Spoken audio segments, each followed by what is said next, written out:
So people were like speculating that they must have. That's shot why it I was down. very hesitant. Yeah, they must have shot it anything. down or whatever. To be fair, there's no evidence of Israel having anything to do with it whatsoever. But listen. But here's the God thing. damn, if that's not fucking suspicious ass timing. It's just more. Holy it's like shit. a Boeing whistleblower thing. Like, yeah, Iran strikes Israel, and then all of a sudden the president of Iran's The very helicopter, first thing I thought of yeah. was like they shot it down. Yeah. I'm No, like- that's what I thought. When I heard that the helicopter went down, I'm like, oh god, that's a.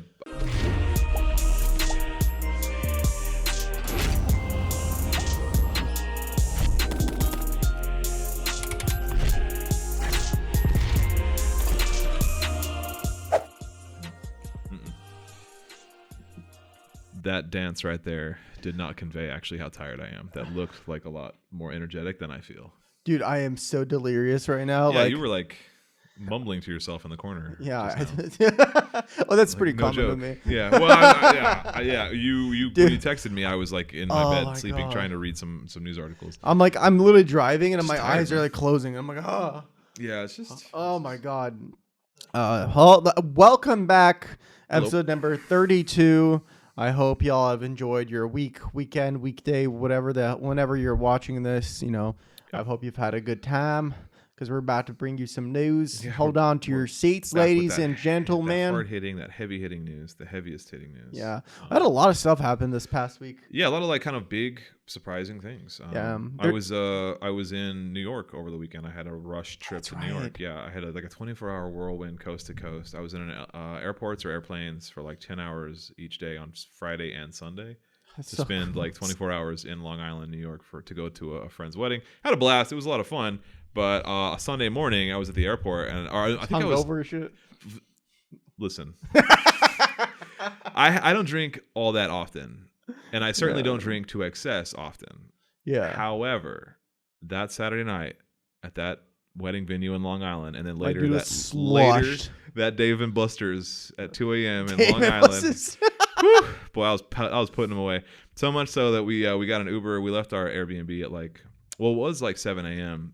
Sunday morning New York time. So really, to my body, it was like 4 a.m. because it was 3 hours ahead. I felt like shit, but I didn't feel like awful. Got through security and was just like, oh, this sucks. Walk into the airport, and the second I pass into the actual airport past security, I just told my wife, I was like, I gotta find a bathroom, and I just sprinted to the nearest bathroom and just kept throwing up, just vomited so much in a dirty JFK airport bathroom stall. Just you hear just That's how you me get like vomiting. chlamydia of the lips or Yeah, something. dude, I it was don't know. rough. It was sorry to gross anyone out who's listening, but it was real rough. Anyway, that's like the first time I've thrown up like while being hungover in like 15 years. I just don't drink that much anymore. Yeah. I haven't in over a decade. But anyway, we were just having fun at the wedding, and it was just like, we didn't drive. We were there, it's just like whatever, just kept having drinks. So yeah. Anyway.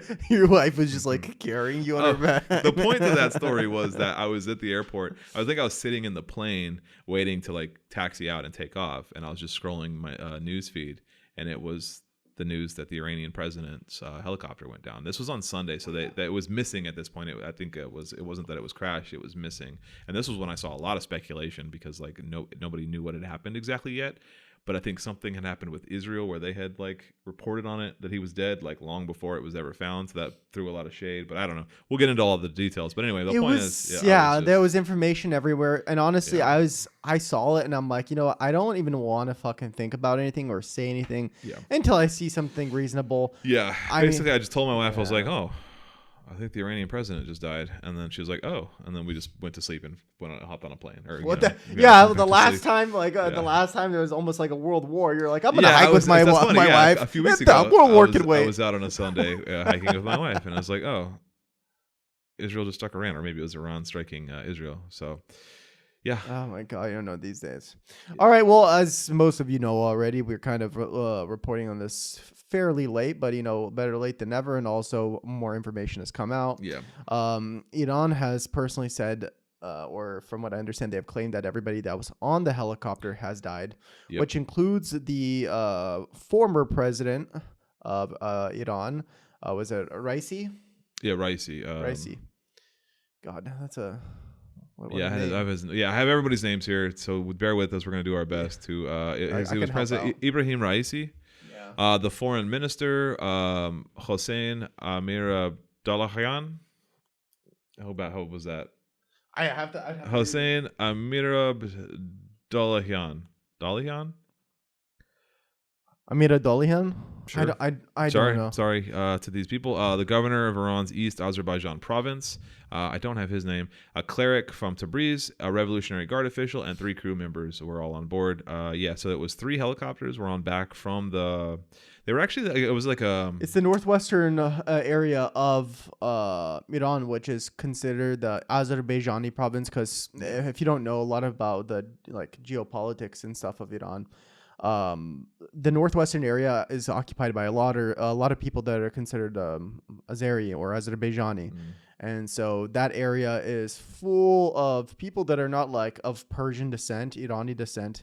And so I think they went up there to do the opening of a dam. It was a dam. It was like a ceremonial christening of a dam. It was just like one of those things presidents do, like a PR kind of thing. He was going up there to christen, do a ceremony for a dam, and then if they flew back via helicopter, and I guess there were 3 helicopters in the convoy, but the one went missing on Sunday morning, and because of some the terrain itself, the fog, there were some weather issues. They were having a really hard time finding it, and then ultimately on Monday they did find the helicopter. On Monday, everyone on board obviously dead.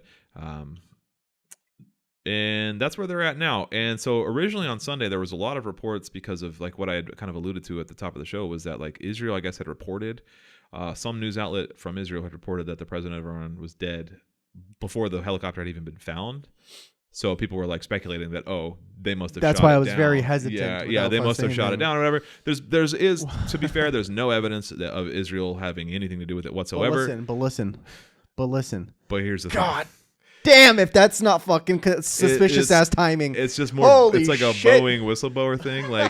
Iran strikes Israel, and then all of a sudden the president of Iran's the very helicopter, first thing I thought of was they shot it down. Yeah, that's what I thought when I heard that the helicopter went down. I'm like, oh god, that's that Israel shot it down. Yeah. There's no evidence of that, and in fact, apparently their helicopters are very old because there has been an embargo against from U.S. So they've got some old ass helicopters. They're from using the hella 80s. old. In fact, one of the his name is Zarif, Mohammed Javad Zarif. He's the Iranian foreign minister.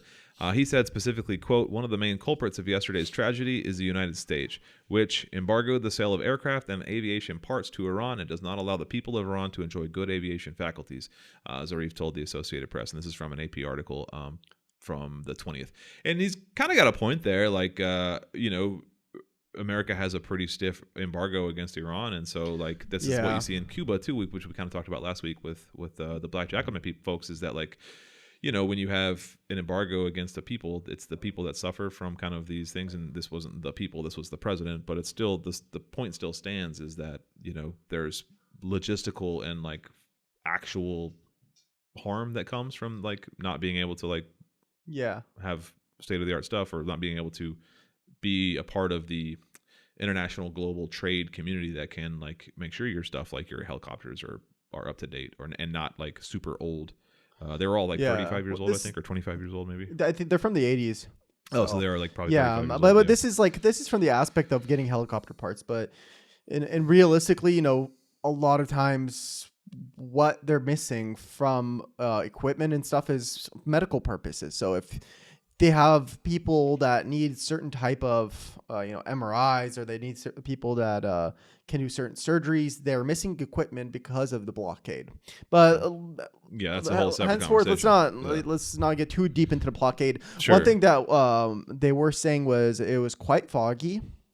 And the visibility was very, very limited, just basically a couple meters in front of them, which is actually helicopter crashes are fairly common, right? Yeah, I mean, that's kind of a common thing. I mean, helicopter crashes really aren't that safe. I saw this. I shouldn't have laughed, but my girlfriend showed me the turn leftist meme that he posted. Which one?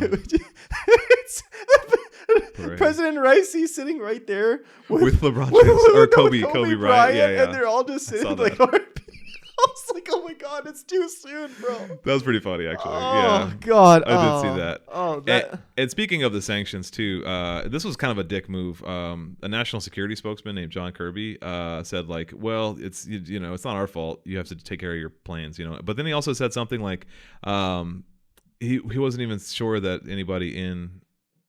I'll confirm this too, but he said he wasn't even sure anybody in Iran had the technical ability to like manufacture planes or to work on planes, which is kind of I'm sure they do. Kind of racist. Bullshit. Yeah, it's a bit racist. I'm sure they've got 80 million people. Yeah, they're they building supply nuclear. they supply a lot of the drones to I think Russia too, like and Yemen. Yeah, and Yemen. So like they have a pretty technical. Hear me out. They have industry. a technical staff that runs nuclear fission facilities. Yeah, they're getting really that creates close. nuclear energy. Yeah, they're like you don't super think close they don't to, know like, how to make a propeller with a fucking motor that spins it Yeah, around? It's like, come on, man, that's just racist. Helicopters at that are point. pretty rudimentary, like in the grand scheme. Like when you're dealing with like drones and nuclear reaction, like helicopters are fairly rudimentary machines. Yeah. Richard Bulafia, an aerospace analyst and consultant, said Iran likely is tapping the black market for parts, but questioned whether Iran has the maintenance skills to keep older helicopters flying safely. So yeah, I don't know who this guy is, Richard, whatever, but it's pretty racist. I am pretty sure that they do. However, those machines are more likely to break down. Yeah, 100%. I mean, they're 35-year-old. God, man, like if this I did want to say one thing is like there is still. And this is just, put my tinfoil hat on. Put it on. Keep it tight. What's that? It's the conspiracy pigeon. What is it? Come in, pigeon. We should make one. We should have one and like actually have it as a prop. Yes. That's like okay. Yes. Bucket list. Yes. Going on the list of things. Oh we my need. God, tinfoil hat episode. Yeah. Just like no. So my thought process is even if they said that this has nothing to do with Israel, this was just an accident. I feel that if Israel did do this, they'd also say it wasn't them to not further problems right now because basically that'd be calling for World War, assassinating their president. Yeah, that would be like if so they're biting the bullet and saying like we're just not going to go out to all out war. Yeah, Iran would absolutely. I mean, that's like striking a missile striking a missile strike at an embassy in another country. A little like hitting some missiles back and forth is kind of like small ball relatively when it comes to like geopolitical like war, but like assassinating a president, that's an escalation. That's just war. It's out. Like Iran would have absolutely no choice but to like fucking invade Israel. And so I don't know. I don't think. I mean, so this is kind of like where I would agree with you and kind of put on the tinfoil hat is like if anything comes from this, such as like Iran finding any evidence or manufacturing any evidence, because there's nothing stopping them from just saying, yeah, Israel did it and using it as provocation and just like justification for war if they want war. Because we didn't talk about it. The supreme leader, the Ayatollah, kind of just like he handpicked the vice president, and now the relatively obscure vice president is now the new president of Iran, and so it's going to basically be kind of like the supreme leader, the Ayatollah Khomeini. He's going to be in charge. I mean, he's always in charge, but now it's like his country again, and he's only there's only been two supreme leaders since the '79 revolution because it's like they're in power until they die, and he's very old. Also, it's really confusing when you have the Ayatollah Khomeini and then you have a Khomeini right now. Yeah, because the first one was KHO. Right, and this is Khomeini with which is I'll KHAM. Oh, okay. So it's almost the same name, and it's just they're not related though, right? They're two different people. I have no clue. Yeah. I'm guessing they're not related. I don't think they're related, but they are the only two supreme leaders since '79. They both just served really long in the position. He's like 85. He's very old, and actually, I was reading a little bit about that because I was curious, like, well, what happens when he dies if there's like a weak president that nobody knows? The foreign minister's dead. The president was like a really popular kind of hardliner. And then the supreme leader dies. Kind of, what's going to happen to Iran? Like, would there be like a coup? Would America use that? Would America use that as a chance that there to step could be in? a coup? But there's also It's also problematic because if he does die, a lot of thought process that they had was I was either going to be Raisi to that. Apparently the president was being groomed for the supreme leader, or it would be he would be his son, the son of the Ayatollah. But then the whole problem with that is like that's why they kicked out like the Pahlavi family and the Shah. Yeah, that's exactly what I was going to say. Yeah, is they're not super down with that dynastic kind of aspect. Yeah, so they wanted it to be like an outside pick, and that was going to be Raisi. So like, I have this thought process like that. Western powers like the U.S. and Israel, France and England, because they're so pissed about the whole, 50s that were nationalizing the oil thing. Yeah. That they're trying to do something inside of Iran. Because like, listen, I'm not the fucking biggest supporter of Iran. Yeah, we obviously should preface the all of this by hardliners. saying like we understand that Iran is like there's been mass protests there. Like hundreds of people have died in the last couple of years in protest because of brutal crackdowns from like their kind of secret 100%. What's that police called? Like the Muslim police, basically, like the honor police. I forget what they're called. I'm blanking on what they're the guys who were there to protect like Islamic law being enforced, not the actual law. The Haram police. Yeah, it's essentially what they are, and they're the group that killed the young woman a couple years ago, and for like having her job like was like askew. So I guess they beat her to death, and that created this rise of protests over the last couple of years, which has jailed like 22,000 people and killed like over 500 people. Yeah. So we are in no way like.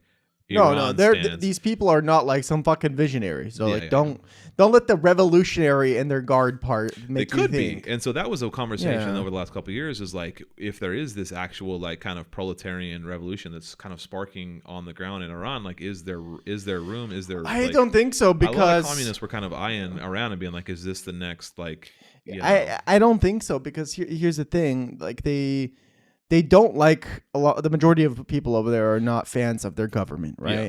And the U.S. is going to take advantage of that. We don't have the financial backing as lefties, as commies, as tankies, or whatever, to install some sort of organization or some sort of defunding to create think tanks to then create organizations within Iran.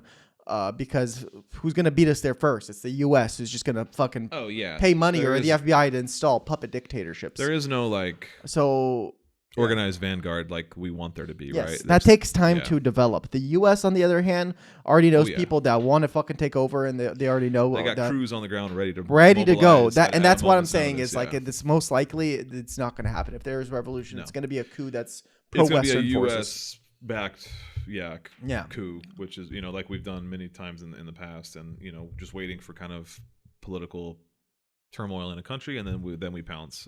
By we, I mean the imperialist America. And by the political turmoil is we create that. We create, or in the case of Iran, where it could be like just this wild coincidence of events where you have an unknown, from some accounts, weak vice president, and strong foreign minister that have died, and then the supreme leader Ayatollah, who then also dies. So it's just there's just this huge power vacuum in a country that's already kind of been rocked by constant protests and unrest. That's a really good recipe. The U.S. is just like have you seen that meme where it's like the black dude in the yellow suit behind a tree meme? That's the U.S. looking at Iran right now, and like, what can they do? What can they get their little hands in the pot? Always. So I don't know if you got anything else to say about that, but it's definitely an interesting thing. We want to keep our eyes on it. I mean, I do want to say that watch out, the Ayatollah might die, random old age, so-called old age. So even if this wasn't that helicopter crash wasn't a planned event from opposing forces, that anything else happening would be suspicious. Exactly. I mean, to be fair, he is like very old. It's kind of like, oh, the Boeing whistleblower died, right? Sure. I'm like, okay, what's the chance he actually might have just died by chance, right? 5%. But 10%. Now 3 whistleblowers died in a row. More and more whistleblowers keep dying. Wait, a third one died? I heard about 2. There's like 3 now. That was a 3? Yeah, there's like a third one now that's dead. I'm like, 3 whistleblowers. So many whistleblowers, so many Boeing whistleblowers. We're at like 0.005%, dog. Like, it's not even news anymore. Oh, another Boeing whistleblower died. Yeah, I was on the Boeing plane both ways, and I was like, would you rather be on an Airbus? I don't know. No, I mean, I had never cared about flying. It never bothered me until like recently, until all this Boeing plane started falling out of the sky, and now I'm like. I won't say I have a fear of flying, but there's always that like before, right at takeoff, and we take off smoothly. I'm like, shit. I always like the second I got on a plane, I just fell asleep, and then I woke up at my destination every single time. It's always been super chill for me. I can't sleep on the plane, man. Oh man, I'm out. This time I was like, Also, this is the first time because this is one of the longest flights I've been on. Seattle to New York was like 5.5 hours or something. Really, it's one of the longest flights. Yeah, I've never flown like internationally. Oh, really? Yeah, I always kind of lived in the center of the country too. So I've been to West Coast and East Coast before, but it was only like a 3-hour flight. I've done it LA to Istanbul. That was a 14.5-hour flight. Yeah, see, I don't want to do that. My God. But I'd never experienced turbulence before. Oh yeah, that's shit. So like. Yeah, that was like really. There was coming back, especially being that hungover. There was really bad turbulence, and I was just like, you just like go up and drop in your seat, and I was like, oh. But I'm like, dude, the dad jokes that I'm ready to make. Oh my God! Like imagine that you like turbulence. You're sitting there like, oh, you ready to see the Ayatollah? You know you ready to see the president? I see. Kobe, I'm coming, Kobe. That's good stuff. Hey, don't forget to like and subscribe and yes, please, follow guys. us on Instagram. We didn't say that at the beginning of the show, so if Well, you're I'll still probably listening, just throw that like intro on. at the beginning, yeah. Like, comment, subscribe. If you're watching this on YouTube, give us a follow. Share with your friends. Give us a 5-star review if you're. Well, we'll talk about that later. But if you're on the podcast version, and we have a Patreon now. So before we get too far into the show, go ahead and go over to check out our Patreon. Yes, please. Got some cool stuff going on over there. Get some access behind the scenes. If you ever wanted to see what's under this table, I'm not wearing any pants. Mike, what? We went to the same place at the same time. If you want to see what's under this table, we'll set you up with a camera over there. We'll bleep that out. That makes it even funnier, to be honest. My beep. What did he say? Who knows? Who knows? Well, cool, man. You ready to move on to the next story? Yeah. This one's exciting. Norway, Spain, and Ireland have officially recognized the sovereignty, the statehood of Palestine. W for my boys in Norway. Yes. Norway. I have no connection to. I feel like I'm throwing gang signs out. Yeah, I have no connection to Norway.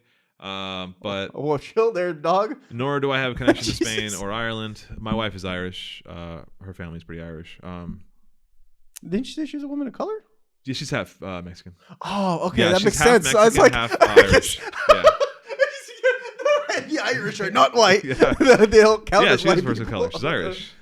No, she's her mother's side is Mexican. And her dad's side is very Irish. Okay, that makes way more sense. Right, I was like, okay. your wife's Irish, but you said she's a woman of color. I've been assuming. Like, That's funny. what? That's a funny joke. What are you gonna tell me? Next Italians are freaking white people? They were considered historically for a long time. White people? Yeah, no, Ireland. I'm sorry, Italians were considered people of color for a long time. Yeah, because they are. Are they? No, they're Europeans. not. I'm just fucking with I you. don't know, it's like Spaniards. Are Spaniards? I say no, but I say Spaniards are white people. yeah, they are. They're just Western Europeans. Yeah. They got a little Arab in there, though. Some, yeah. Yeah. They have And a Arab. nice tan. Yeah.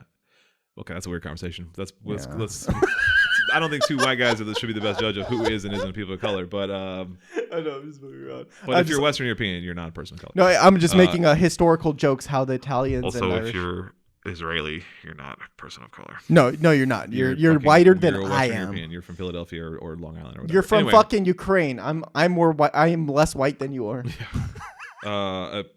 Okay, so getting back to the story. Ireland, Spain, and Norway have officially, all three of them, kind of in unison, announced plans to formally recognize Palestinian state. They've all kind of given their reasoning, and you can go look up individually their kind of rationale to do so. But it actually all three of them kind of said a similar message, which makes total sense. If you are supporting of a two-state solution, which I would say most centrists, most moderates, most liberals, Biden, most people, even most Israelis, or at least most Jews, I should say, not Israelis, but most Jews, American Jews, are all in favor of a two-state solution. That means one state and two-state. Recognizing Palestine as a state is part of that equation of two states. Israel is a state and Palestine is a state. But then actually you're seeing all these people that are like, I support a two-state solution, but I don't support recognizing Palestine as a state. Then it's like, well, then my brother, you don't support a two-state solution. You support a one-state solution, Israel. Now, tankies and kind of far left people, we support a one-state solution, Palestine. Israel. Palestine. That it's their natural. I gotta take him out back, boys. Sorry, guys. I misspoke. I don't know. I'm a Fed. I've been outed as a Fed. Best get to stepping, son. We support Palestine as it's their sovereign, it's their land, it's their original land, and I mean Jews are welcome to stay there. Anyone who lives there can stay, but it's Palestinians' home. At the end of the day, just the whole conversation of who is white passing or who is what's their skin color. At the end of the day, the Palestinians should be able to make that decision of what is to be done when all this is over. But at the end of the day, realistically, this whole two-state solution has actually never worked out. Mm-hmm. There've always been problems because there's always that one state that is more powerful than the other because of the backing from the U.S. or backing from the U.K. There's a second-class citizens. If you think about it for half a second, it's obviously that wouldn't work, right? If you have a two-state solution of that are supposedly their inequality, do you think America would send as many arms and aid to like Palestine as it would to Israel? Like, do you think that's going to be an equal balance of power in the region? Absolutely not. So like the idea is kind of laughable on its face, but if that's what people want to kind of believe to like at least move the peace ball forward, at least move a ceasefire ball forward, sure, let them believe in this kind of fictional two-state solution. But I think the short term is recognizing Palestine as a state. Yes, you have to get to that first. Yeah, that at least normalizes that it is a country, and there's also like a logistical, tangible kind of benefit to this, which is if you're a state, you can be kind of a part of this like global trade, be a part of the United Nations, have a voice, and have like a vote in a lot of these things. Can you imagine like Palestine being on the Security Council, like when their time is up, if they were a UN member state? So like there is actual physical benefits to being like a globally, internationally recognized state. So here's some quotes. Simon Harris, the Prime Minister, in response to this, like being the wrong time with everything, with everything going on with Israel, Hamas, the genocide in Palestine, the tensions with Israel, it was asked, is this the right time to recognize Palestine as a state? And he said, quote, "There's never a wrong time to do the right thing." Pretty base quote. The Norwegian prime minister said a prerequisite for achieving peace in the Middle East is the recognizing of the state. There will never be peace. There will be no peace in the Middle East without a two-state solution. The Norwegian prime minister said there can be no two-state solution without a Palestinian state, which obviously that's true. And then the Spanish Prime Minister, Pedro Sanchez, said something very seriously. This recognition is not against the people of Israel, and certainly not against the Jewish people. It's not in favor of Hamas. It's in favor of coexistence, so more just two-state solution stuff. Benjamin Netanyahu was pissed. He pulled all of their like ambassadors from these countries, went on like just rants, and like he threw a bunch of tantrums on TV, and he said that they're rewarding terror. It's a reward for terror, which is just kind of, which if you actually take a step back, he's saying the quiet part out loud, which is like recognizing the women, children, the civilians of Palestine, just the existence that Palestine exists.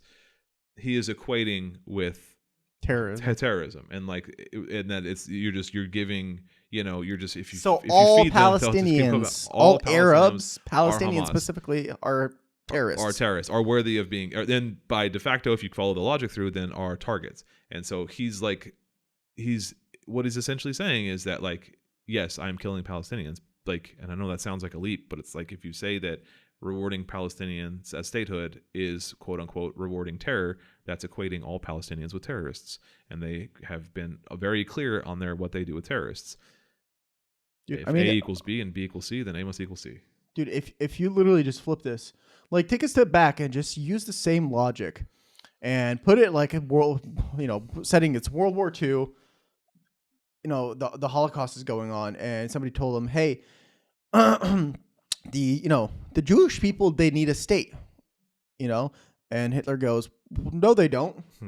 They're the Jewish people, they don't really exist. They don't need a state. If you support the Jews, you're supporting terrorists.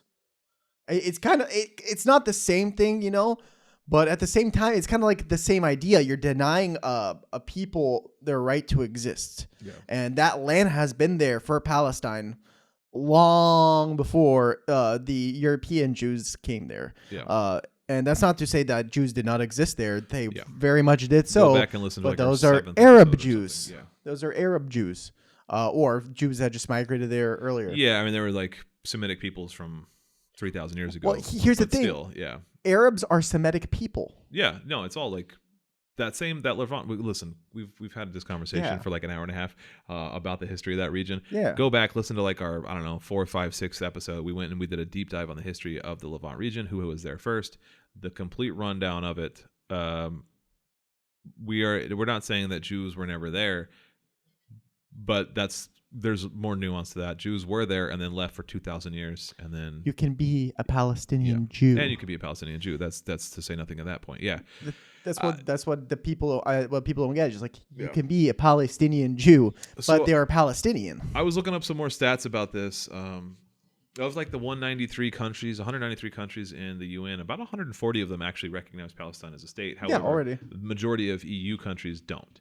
So this is actually like a breakaway with Western Europe and the European Union countries. These three, I think, of the 27 countries, only a handful of them do now, and this three, I think, is now like piling that number. Still more don't than do, and I don't exactly know how many EU Slovenia countries. is on the verge of also. Yeah, and I assume more will come in the following days now that like these people have kind of stepped up and shown their kind of courage in the face of whatever. Germany has said no, this is a mistake. France said this isn't the right time, which is like, I don't know This is what the right that time. means. God, that just sounds like Yeah. the Democrats here. Yeah, exactly. It just sounds like a lot of waffling from a lot of Blue waffle. a lot of other countries. Anyway, I don't know if there's anything more to say about that. What are you saying over there? I'm delirious. Oh, I man. said blue waffle. What is blue waffle? Look that up if you're interested. We're not going to talk about it on here. Is this some like, I don't know, schoolyard shit, man? Yeah, it is. All right. It sounds like it, but I don't know exactly what it is. Anyway, good for Ireland. Ireland's always been based. I mean, there's been like Irish politicians in like the English Parliament that are like coming out like full-throated for Palestinian justice and calling it a genocide. And Ireland has been showing up pretty consistently since day one. So Always. they recognize They did the same thing for- game. yeah. I will say though that the comments that the Irish Prime Minister or President, whichever he is, the leader, The Prime Minister. Simon Simon Harris, yeah. Yes. He did say in a longer quote, I don't have the exact quote here, but he did say in a longer quote, like it was a very strong condemnation of Hamas. We know, we know what terrorism looks like. We've dealt with the IRA for years and stuff. So he came out like super hardcore anti-IRA and like recognizing that like state terror is never like, it's never the answer and stuff. And so like that, from like a leftist perspective, that ignores a lot of like the material conditions of Hamas and like what gave ground to Hamas. And I kind of don't like that he came out so anti-Hamas of like, the strongest condemnation. But I mean, like, whatever, he's a politician, so he's got to say what he's got to say. But it was still kind of annoying that like, if you're going to come out and support Palestine, just support Palestine. Don't crouch it by like saying, but I still condemn Hamas, but I'm still one of you guys. Just fucking say that you support Palestine. Palestine's a state, and leave it at that. Yeah, exactly. It's just frustrating. I get it. He's a politician. He's got to do what he's got to do to get reelected or whatever, but it's still frustrating. Yeah, 100%. Have some balls, man. But shout out to Ireland for doing at least somewhat of the right thing. Is that Yeah. too harsh? Am I coming down too hard on him?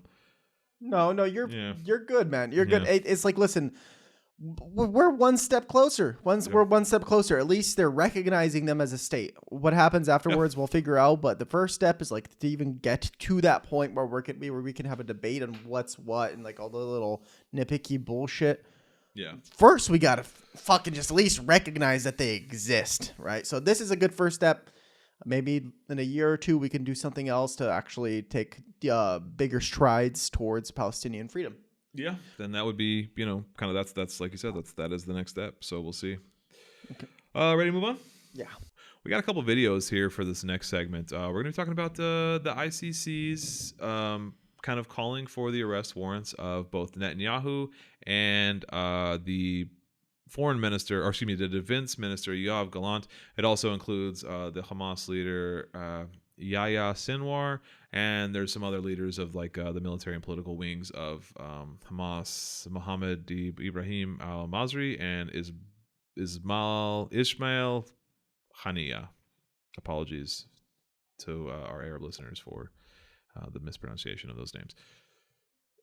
I think you did a good job. I do my best, man. I'm okay with accents and like pronunciations of names. I do a pretty good job with that stuff. Let me get this video queued up and we'll get going. I can also confirm today that I have reasonable grounds to believe, on the basis of evidence collected and examined by my office, that Israeli Prime Minister Benjamin Netanyahu and Minister of Defense Yoav Gallant bear criminal responsibility for the following international crimes committed on the territory of the State of Palestine from at least the 8th of October 2023. This guy's the smoothest head I've ever The seen. crimes include starvation of civilians as a method of warfare, willfully causing It's got a nice great matte sheen to suffering, it. serious injury to body or health or cruel treatment, willful killing or murder, and intentionally directing attacks against a civilian population. as well as crimes against humanity of extermination and or murder, persecution, and allegations of crimes of committing other inhumane acts. It's alleged that these crimes were committed in the context of the ongoing armed conflict and as part of a widespread and... Notice how he didn't say genocide there. Yeah. That was purposely done. I watched a segment after I watched this about him explaining why they don't have genocide in there, but they did have extermination. Yeah. Is because they can't prove that they're trying to ethnically cleanse or genocide them. Yeah, there's no actual proof of that. There's no actual proof of that, but they can take him to court and have an arrest warrant out for exterminating civilian populations. He obviously knows it's a fucking genocide. Yeah, right? I mean, it's a legal tactical move. This is we a see this lawyer all the time speak. with like with district attorney's office, that if they're looking to prosecute somebody, they like can go for like murder one or whatever, Yeah. and it's a risky jury trial, or they can scale it back to like assault with a deadly weapon and get a confirmed conviction, right? So you can like it's a 50-50 or 100% of lesser crime. So you got to go with what you can prove, kind of thing, right? Exactly. Yeah. So I just want to throw that out there. Yeah. systematic attack against the civilian population of Gaza pursuant to a state policy. Unfortunately, these crimes continue to this day. My office submits that these individuals, through a common plan, have systematically deprived the civilian population of Gaza of objects indispensable to human survival. We have reached that conclusion based upon interviews with survivors, many eyewitnesses, experts, from satellite imagery, statements from Israeli officials, including the 2 individuals subject to the present application. So yeah, I mean, like we mentioned, that's none of those things are untrue. They're all very. I think it was like a wise move from the ICC's office, which is to like, you know, you can only prosecute what you can absolutely prove, and they chose those things. And to be fair, it's not like they're like leaving a whole lot on the table. Genocide is a whole separate, like much more serious kind of accusation, which he did say crimes against humanity. Yeah, which Israel is certainly guilty of. But like they're going for as much as they can, which I think it's the smart play. I mean, it's obviously unfortunate that Israel will probably get away with the genocide in the end. But if they can at least get these, you know, crimes.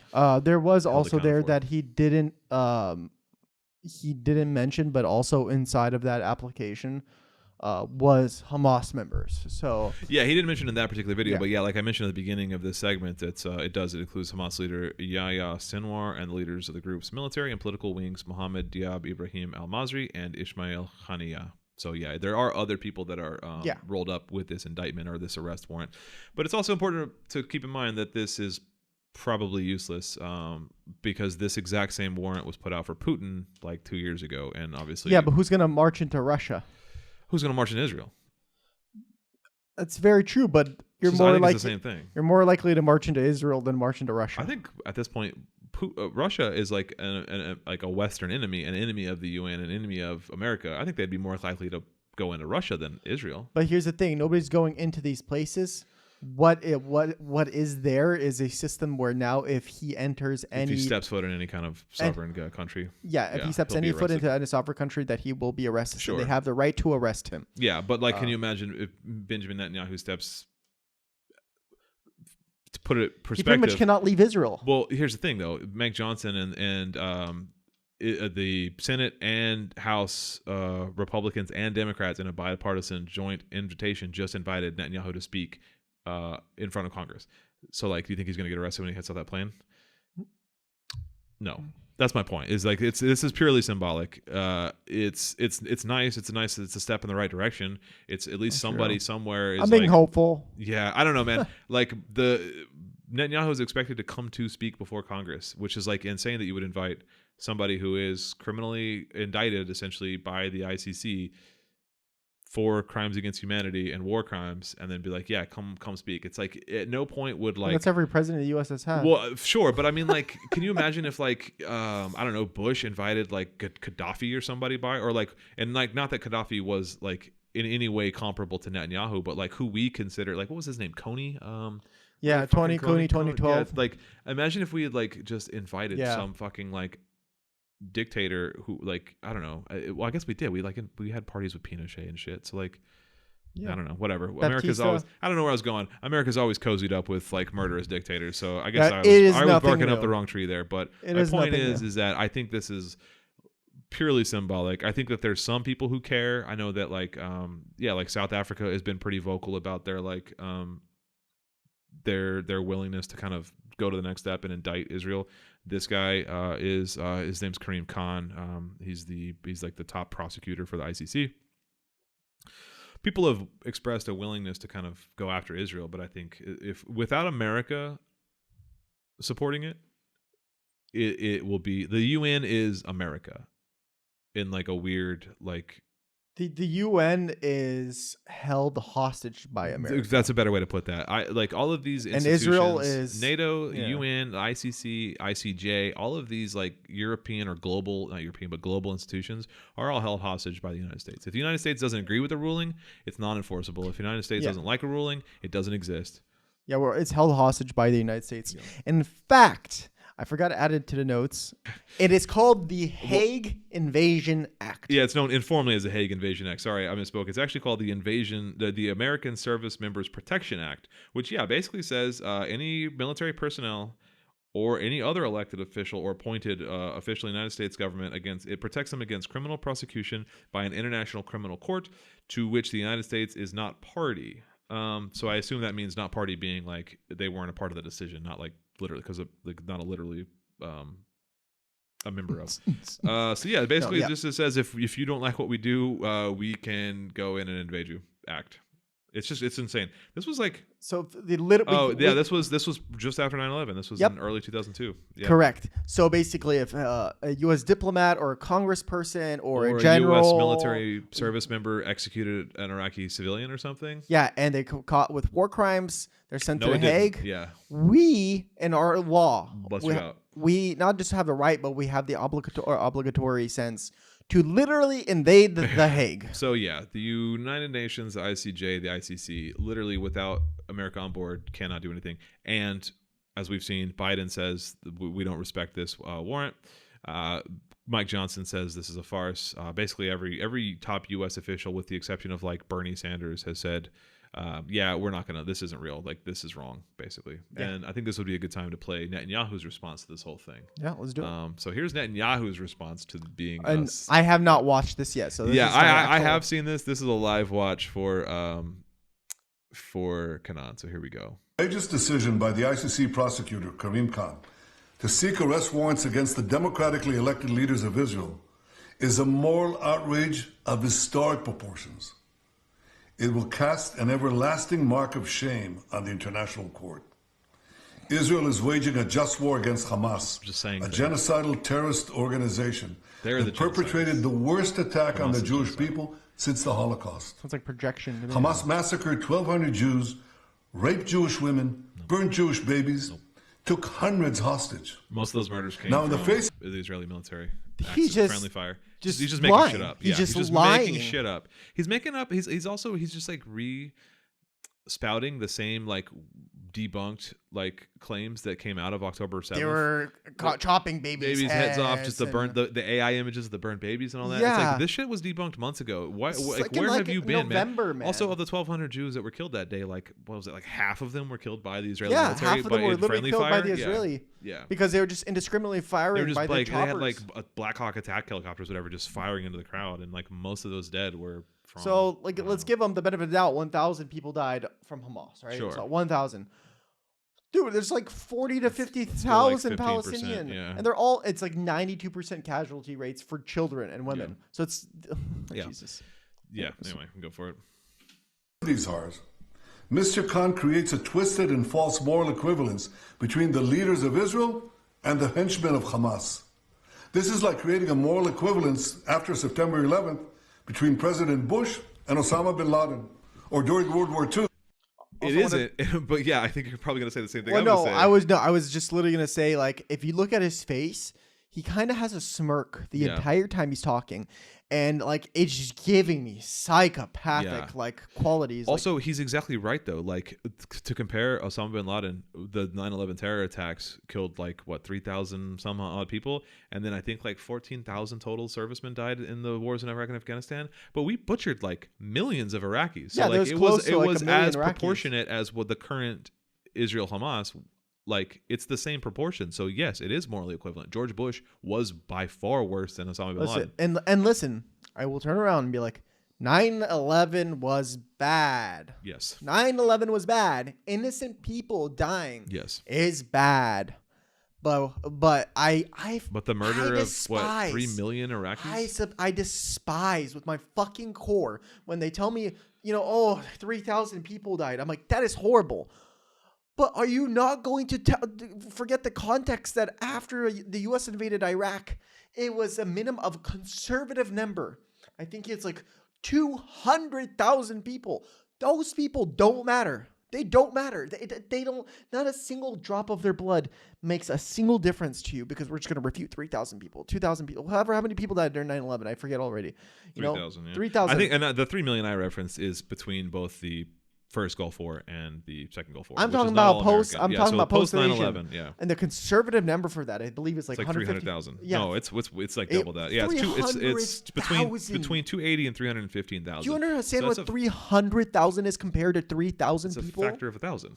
Yes. Yeah, No, 100. 100. Yeah, But still 100. I can do math. And so, like, where is your anger? Where is like all the despair? Yeah. Where's all for those people? There is none. So your Why? Because you're proportional- racist bitches. Your proportional response in terms of civilian value is 100 to 1. Basically, you think for every one civilian of ours you kill, we are justified in killing 100 of your civilians. That's worse than like the idea of 3/5 compromise. It's yeah, like and 100. so he's saying like to say this is to say that, and it's like, but that is true. So like, so your argument is like it's just, like a logical like debate argument that you can tear that to pieces because he's just wrong.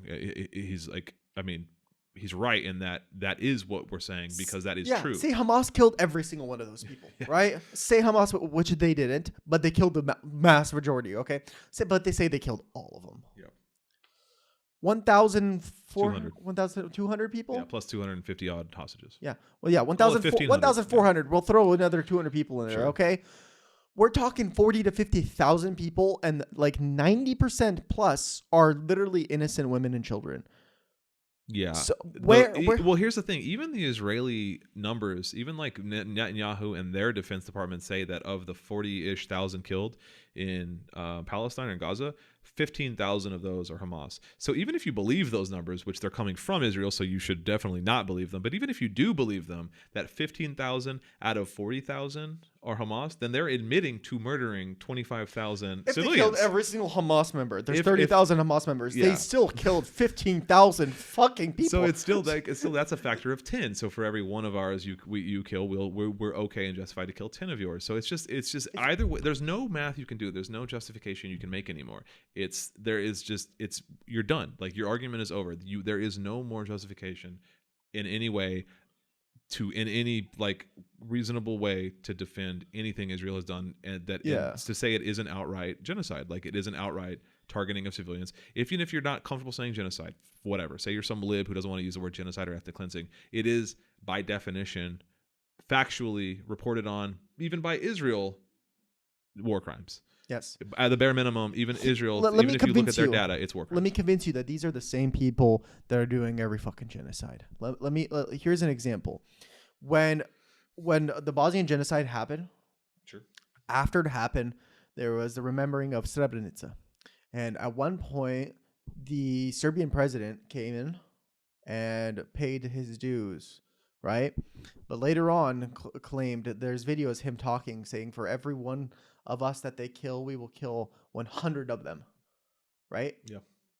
Where's that? That's that 100 right? to 1. Yeah. Yeah, and then what happened? We went through a genocide. Yeah.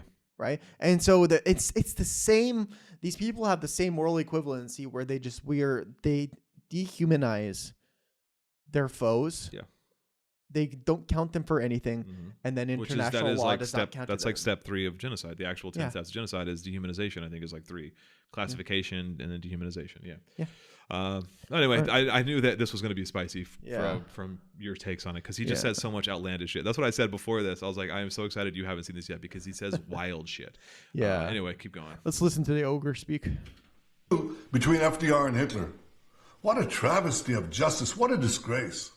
The prosecutor's absurd charges against me and Israel. Weird cut. Okay, also, I'm sorry, but he just literally compared himself to FDR and Hamas to Hitler. Yeah, he did. But also fun. Like I can still make that same. Well, no, you can't with Hitler. Hitler just killed too many people. It's like, like that.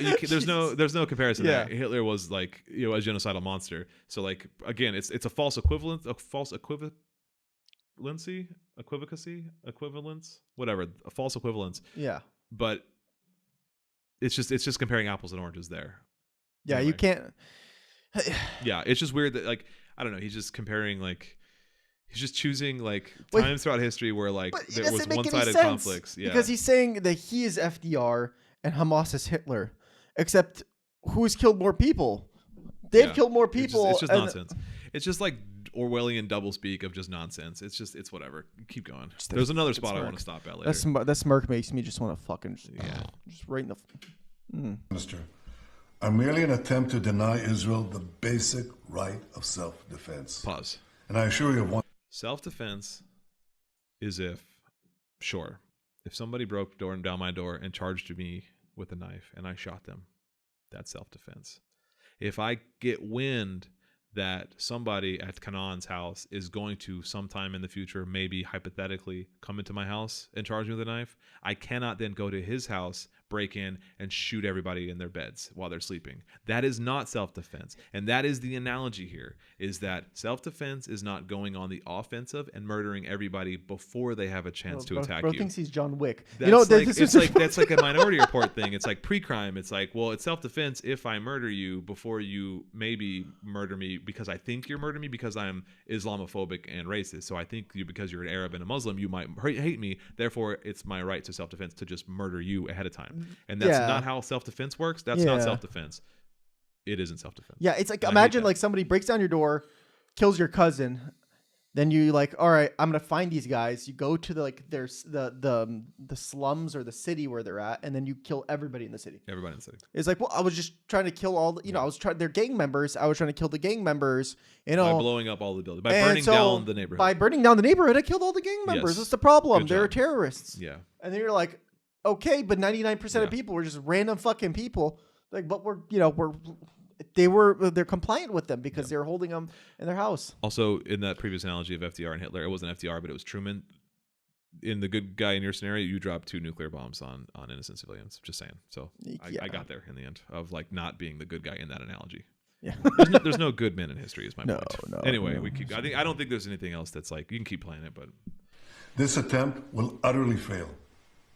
80 years ago, the Jewish people were totally defenseless against our enemies. Those days are over. Now the Jewish people have a state, and we have an army to defend our state. Notwithstanding the blood libels Mr. Khan has leveled. He's like, now those days are over. Now we have the army. Now it's our turn to kill people. Yeah. Now we're the ones that are gonna do it. Yeah, Jesus Christ. Jesus fucking Christ, dude. And all the Jews around the world are just like, but they don't represent us. Yeah. Oh my God. Israel will continue to wage this war in full compliance with international law. We will continue to take unprecedented measures. I'm sorry, I have to keep pausing this. I'm sorry, guys. This is going to be such a pain in the ass for me to edit. But listen. He's like, we're going to keep going in full compliance with international law. No. Except the people that are ahead of the head of international law are saying they're guys that are committing war crimes. Yeah. So which one is it? Yeah, man. What is it? This just like, and like, what the answer to that question is, which one is it? Is this is just like a political like PR. Press release. This has it's like this is very Trumpian of like just say shit. Yeah. It's not grounded in any reality or fact. You just say shit, and that's what he's doing. We're just going for Hamas. Yeah, it's Hamas just is the enemy. Just like go up on stage, say whatever you feel like, as much radical shit as you think. Everyone cheers, go home, and there's no accountability because it was all just a political stunt. It's all just theater. It's spectacle. Yeah. And that's what this is. This isn't an actual like. No, he's not saying anything he's not saying substance. Anything. Yeah. Anyway. And innocent civilians out of harm's way. and to ensure that humanitarian assistance reaches those in need in Gaza. Patently untrue. Mr. Khan also sets a dangerous precedent that lies. undermines every democracy's right to defend itself against terror organizations and aggressors. The ICC has no jurisdiction over Israel, and Mr. Khan's actions will... Also, if they're not a democracy, they don't have a right to defend themselves, apparently. Yeah. Right? Like, I guess that's what he's implying. That only democracies have a right to defend so themselves. what you're saying is we should go invade Saudi Arabia. Yeah. Yeah, all right. not stop us from waging our just war against Hamas. But Mr. Khan's abuse of this authority will turn the ICC into nothing more than a farce. Wow. Yeah, it's just... God. It's just wild. It's just wild nonsense. And it's just like nobody can take that man seriously anymore. It's just Jesus Christ. I make a whole fucking clip on just that. Yeah, I mean that's it. Those are the three stories we had for you this week. We'll see how the arrest warrant plays out. We'll see how the Iranian presidential fiasco plays out, and then we'll see what kind of backlash against Norway, Spain, and Ireland, if any, or if other countries kind of follow suit. But that's our episode for you today. We're at about an hour, so yeah. I mean, those are three big things. Three clean segments for you. Yeah, like we said, kind of halfway through the show, give us a like and a follow and a subscription. If you're on YouTube, leave a comment down there, engage with us. It's free. If you see somebody saying something doesn't stupid, call them out. We'll jump in and join your back. We'll get your back if you see somebody saying something stupid, because there's always a Zionist or some. Holy shit! Somebody. The hate comments. Please keep commenting. We should. Please okay, there's a expand. podcast I love that does like a segment every now and again. It's not something they do very often, but it's like once they'll do a roundup and it's called Hate Mail, but the hate has an 8 in it. Is like the name of the segment. Okay. And they just read comments that are just dumb and just hateful, and it's just like we should collect a bunch of our hate comments and then have a little segment every like quarter where we read them, because that'd be very fun. Dude, or we can we make have that bonus so many. Patreon episode. How about that? If you want that segment where we read all of our hate mail, there it is. Join our Patreon, which Join is a our good plug Patreon. for our Patreon. Patreon.com/Revolutionary Rhetoric or Revolutionary Rhetoric Podcast. I don't quite remember. one or the other. It You'll should be in find the us. link. It'll be in the link. It'll be in the Just show click notes info. if you're on the audio. Subscribe, leave a 5-star review. Leave us a review, a written review. If you do, we'll read it out online or on air. If you're on YouTube, like I said, give us a subscription. If you're on social media, follow our Instagrams, Twitter, and TikTok. We're mostly on Instagram and YouTube these days, but we're also still on Twitter and in TikTok. So I still post it. Doesn't get much traction because they hate us. I think that I don't know. To me, Twitter is dead. I don't even go to Twitter, but there's a decent leftist. It's a good place for news too, like news. The breaking news sharing. news. Yeah. Yes, but you do have to watch if you're on Twitter. Watch out. Make sure that there's proper articles, proper information. People like remember, if it has immediately a blue check throw mark, breaking news. A and blue it's not check real. mark is a red flag. For the most part. That's my motto. Yes. Anyway, thanks so much for hanging out with us for another episode. We appreciate it. Episode 32. As always, we appreciate you guys listening. Big love from us to you. Free Palestine. Get out there, do some mutual aid work, and have a good time. Read some theory. Read some theory too while you're at it. Crack open quotations from Mao. It's a good one. I'm gonna get that tin hat. Mm-hmm. Yeah, we'll make that tin hat. I gotta make that tin hat. Okay, bye. Bye.